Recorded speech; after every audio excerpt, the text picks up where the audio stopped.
niyad sami waxaa jiro farqi aad u weyn oo u dhexeeya kaliya inaad shahaado ama imtixaan aad wax u diyaariso iyo inaad si niyad sami leh oo aad u diyaariso. Qofka markuu u niyadsan u hayo waxa uu qabanayo, shaki kuma jiro inuu ku guulaysanayo. Noqo qof niyadsan.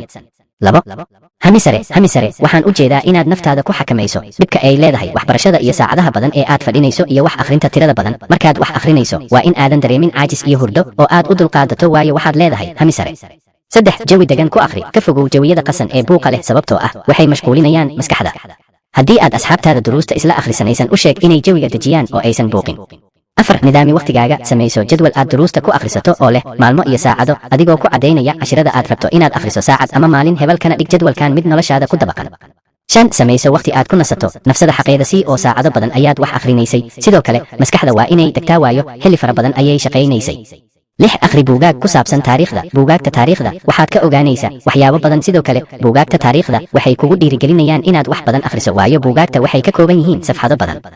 7. ha welwelin wax walba oo dhaca. walwalka faa'iido ma laha, xitaa waxaa suurtagala in aad xakamayn weyso duruustii aad soo akhrisay oo ay dhacdo inay isaga ka dhex yaacaan. laakiin xasuuso tala saarashada alle. 8. socodka joogtee, maalin walba soco ugu yaraan 30 daqiiqo, waayo socodka waxaa laga helaa firfircooni jireed. socodkana ma aha aalamiitada ku daalinayso. 9. moobilka gacanta iska dami inta aad ku guda jirtid akhrinta cashiradaada. moobilka iska dami ama codka ka xidh, waayo wuxuu ka mid yahay waxyaabaha bini'aadanka mashquuliya. 10. ducadu waa muhiim. alle ka bari inuu kuu fududeeyo waxbarashada aad ku jirto, sidoo kale waalidkaa ku dheh ii duceeya, gaar ahaan hooyada. ducada hooyadu waa arrin aad u cajiiba.